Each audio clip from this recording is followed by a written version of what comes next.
बाकी यहां पर कंसेप्ट क्या है, यही ले डूबा बिहार को,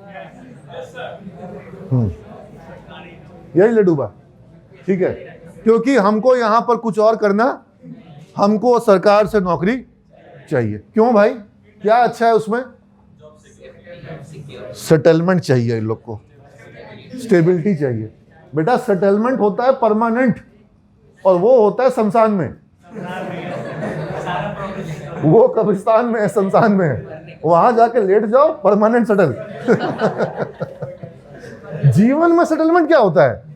जीवन में तो उतार चढ़ाव होना चाहिए। ठीक है, कभी आगे बढ़ेंगे, कभी पीछे गिरेंगे, कभी झटका लगेगा, कभी गिर जाएंगे, फिर उठेंगे।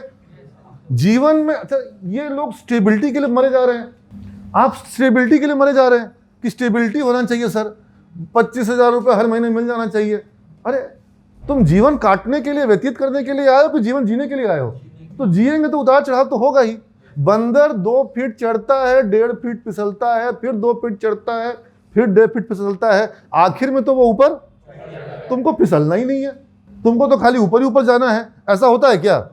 ऐसा नहीं होता है। ये स्टेबिलिटी का चक्कर जो है छोड़ दो। स्टेबिलिटी लाइफ में सिर्फ एक ही जगह मिलती है, अंतिम में, अंतिम यात्रा, वही स्टेबिलिटी वाली है। बाकी जो स्टेबिलिटी के चक्कर में पड़ेगा वो कहीं पहुंच, और वो अंतिम यात्रा को पहले से ही जीना शुरू कर देगा।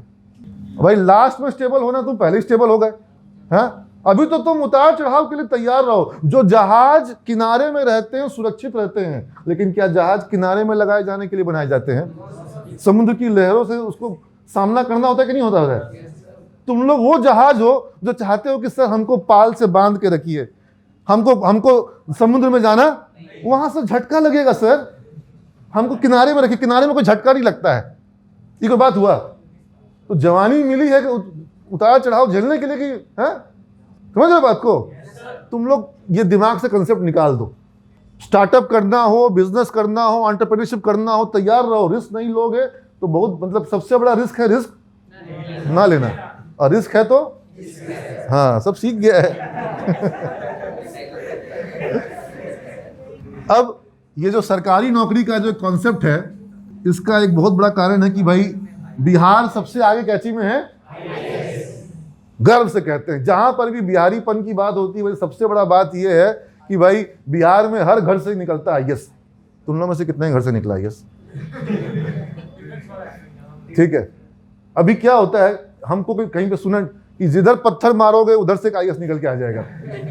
भाई चलो अच्छी बात है, सुन के गर्व होता है, लेकिन अगर ये स्थिति पहले होगी तो अच्छी बात है। आज ये स्थिति नहीं है, आज ये स्थिति नहीं है। आज ये जो आईएएस और आईपीएस सबसे ज्यादा बिहार देता है, और हम पूरा का पूरा गूगल देख लिए, यूट्यूब देख लिए, भरा पड़ा है, और फेसबुक भरा पड़ा है इस लाइन से कि पूरे भारत में सबसे ज्यादा आईएएस और आईपीएस कहां से होते हैं। ये सच नहीं है, ये है सच। उत्तर प्रदेश, राजस्थान, तमिलनाडु, बिहार, ये 5 साल का फिगर है, 11 से 15 का।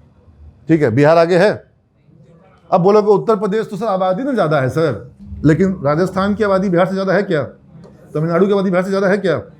और आंध्रा की आबादी या दिल्ली की आबादी बिहार से कितनी कम है? अगर हम प्रति आबादी का देखें, प्रति 1 करोड़ की आबादी पर आईएएस की संख्या क्या है, आईपीएस की संख्या क्या है, तो देखो फिगर क्या है। ये है फिगर। बताओ तो भाई, इसमें बिहार से कौन कौन आगे है?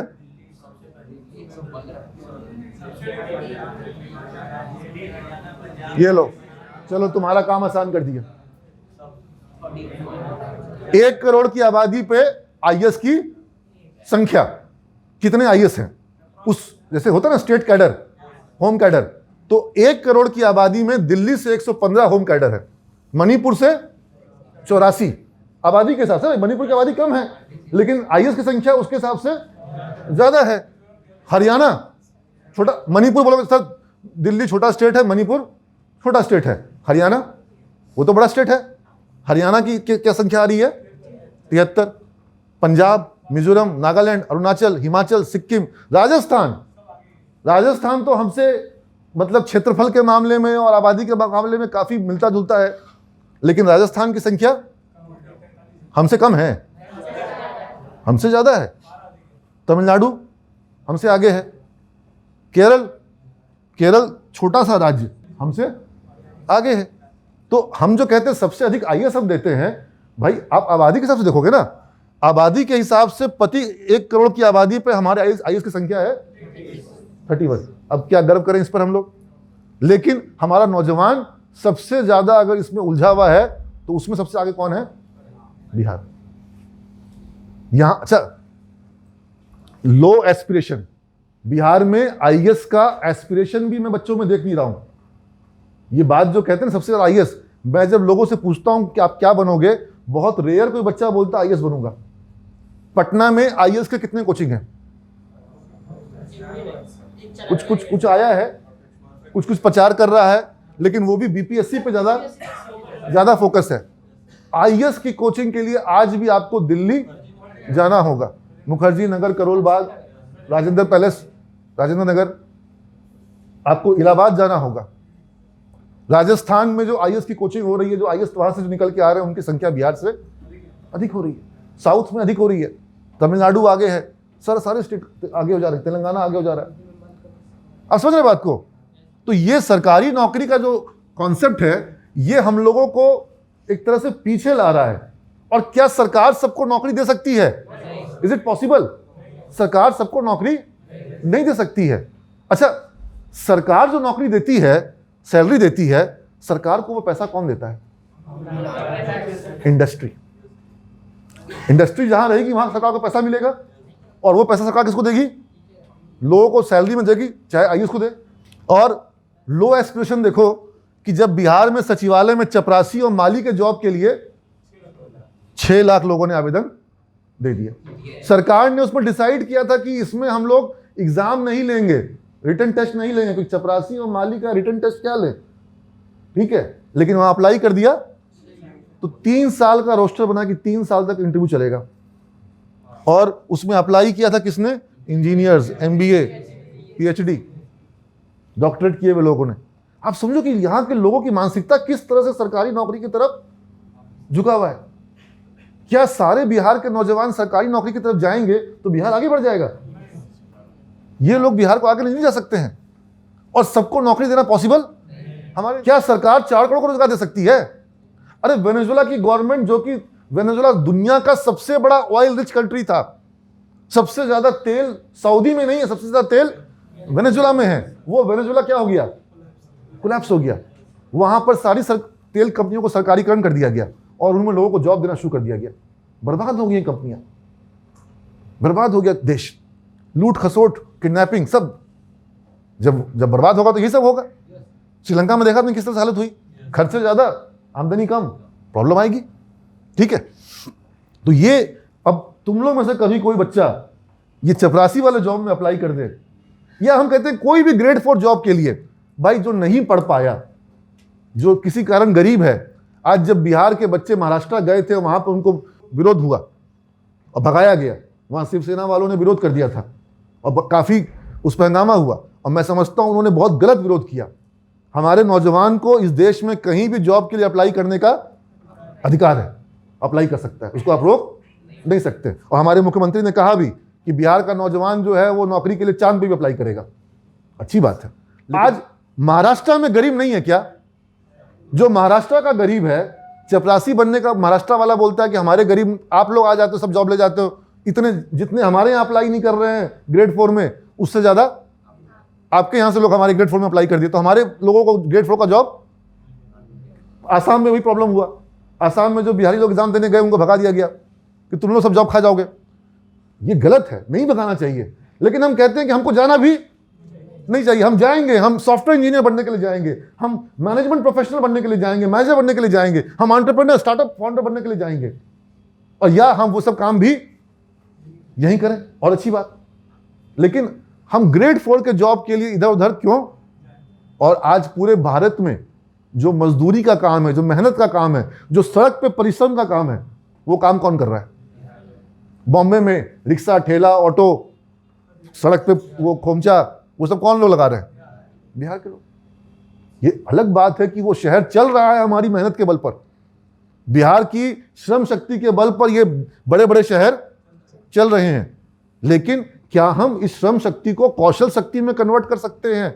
क्या हम इसको मेधा शक्ति में कन्वर्ट कर सकते हैं? मूल्य किसका ज्यादा मिलता है, श्रम का कि कौशल का और मेधा का?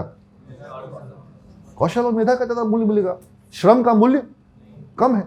और श्रम जो है वो आने वाले दिनों में रिप्लेस हो जाएगा।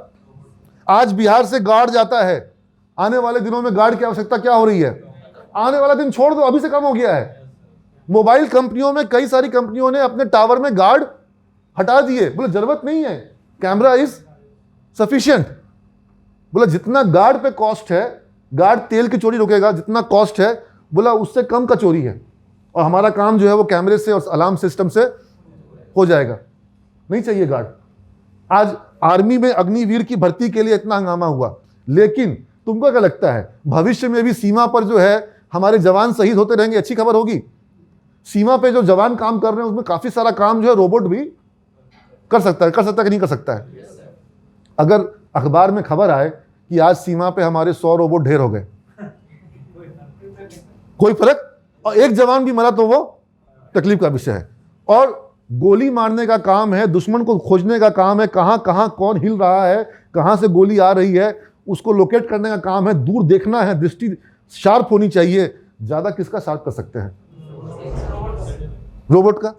और 360 डिग्री कौन देख सकता है? एक बार में चारों तरफ देखना आदमी के लिए संभव है, रोबोट के लिए संभव है? यस। रोबोट एक बार में चारों तरफ देख सकता है। इंसान, निशाना किसका अचूक होगा? रोबोट का। आज डॉक्टर ऑपरेशन करता है, रोबोटिक ऑपरेशन, क्योंकि डॉक्टर का हाथ कांप सकता है, रोबोट का हाथ एकदम प्रिसाइज आएगा, जहां पे जो है उसको ऐसे करेगा। Getting a point? बिल्कुल प्रिसाइज। तो आप आने वाले दिनों में तो ये सारे काम जो है क्या हो जाएंगे, घटेंगे कि बढ़ेंगे? घटेंगे। ये जॉब घटेंगे। ड्राइवर का जॉब क्या होगा, बढ़ेगा घटेगा? Driverless cars. आपको अपने लोगों को नॉलेज और स्किल देना ही होगा, क्योंकि जहां पर सिर्फ और सिर्फ श्रम की आवश्यकता है वो कम हो जाएगा, वो खत्म हो जाएगा।